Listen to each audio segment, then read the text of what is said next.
Hey coaches, what's going on? It's Coach Tim here with another video. And guys, I'm going to drop a little OG knowledge on you today.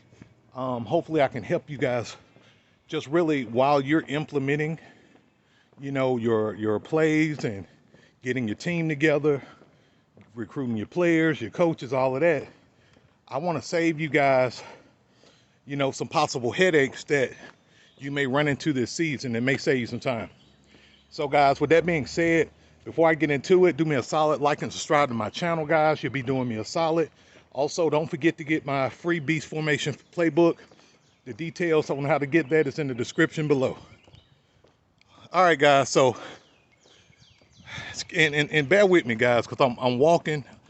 I'm about 5 miles into my walk on this trail, and I'm super tired. So if I get short of breath, bear with me. All right, guys, so listen, I don't care how long you've been coaching, and the veteran coaches can probably agree to this. If you do agree with this, like this video, all right, coaches?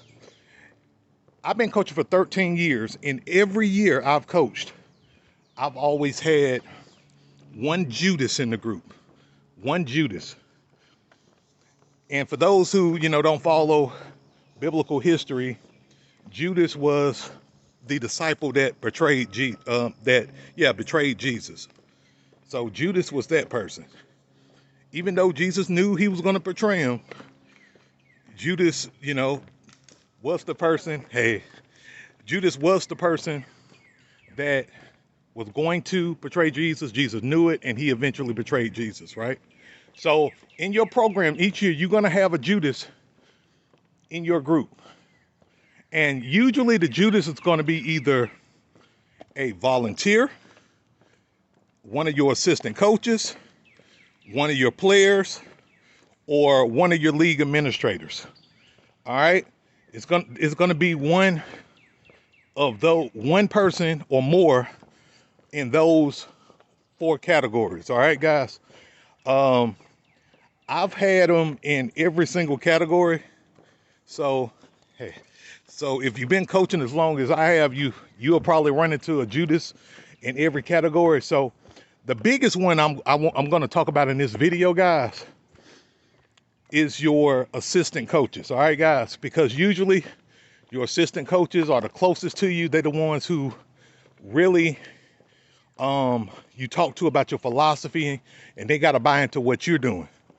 And so, guys, you got to make sure that your assistant coaches are very clear on who's in charge.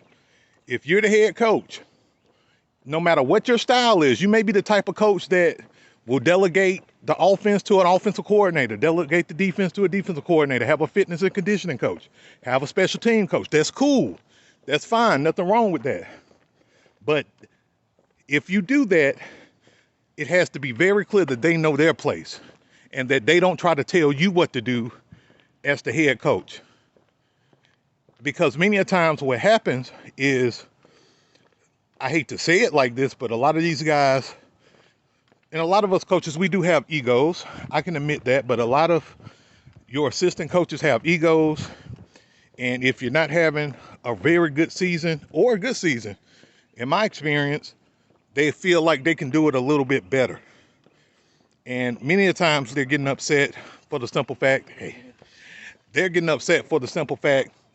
that they feel like they can call a play better than you, but they fail to realize as a head coach, it's more 90% leadership, 10% football. You have to focus so much on managing your program and managing parents that they don't think about that until they get behind the driver's seat. So here are a few signs I want to give you guys on looking out for your Judases, all right? Sign number 1, if your coaches, volunteers, kids, if they're grouping up before or after practice, and then when you come around them, they disperse, that could be a red flag. Because they could be talking crap about you behind your back. Number 2, if your assistant coaches are really good friends, and you're not necessarily like good friends or the closest friends with them, like, that's another red flag, because those dudes could be trying to sabotage what you got going on, or they buddying up, and they feel more at liberty to talk about you behind your back than with you. All right. Red flag number 3, guys. If they're trying to tell you how to run a drill during practice, they feel like, or they change how you run a play. Like, for example, if you telling an offensive lineman that they need to gap down, but then they're teaching them he need to pull block, like, that's a problem, and I've had it happen where I've lost coaches where, they may tell my players to do something completely opposite of what I told them to do, which is a problem. So you have to be mindful of these things, guys, and pick up on the red flags of that.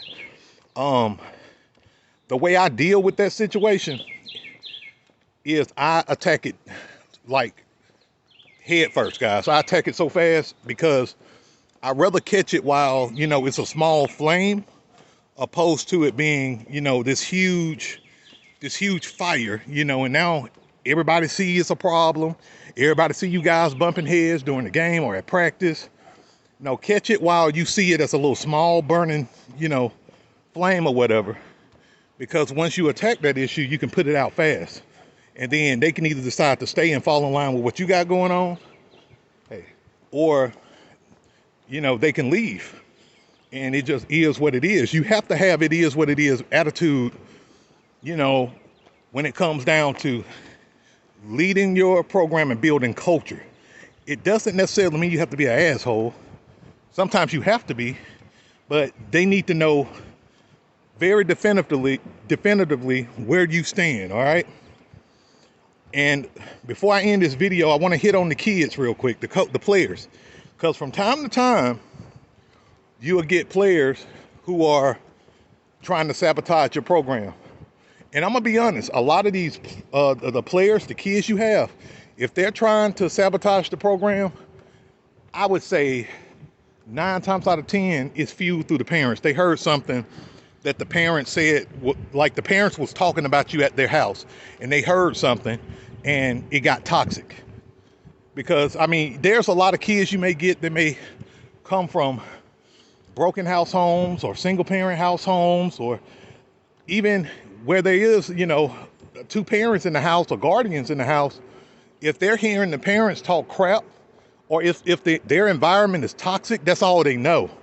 And so you have to be mindful of the background of that kid, because if that kid is toxic and come from a toxic environment, they can easily manipulate and cause the team to turn against you. And I've seen this happen in worst cases. I've seen this happen when you're not having a good season in terms of wins, okay?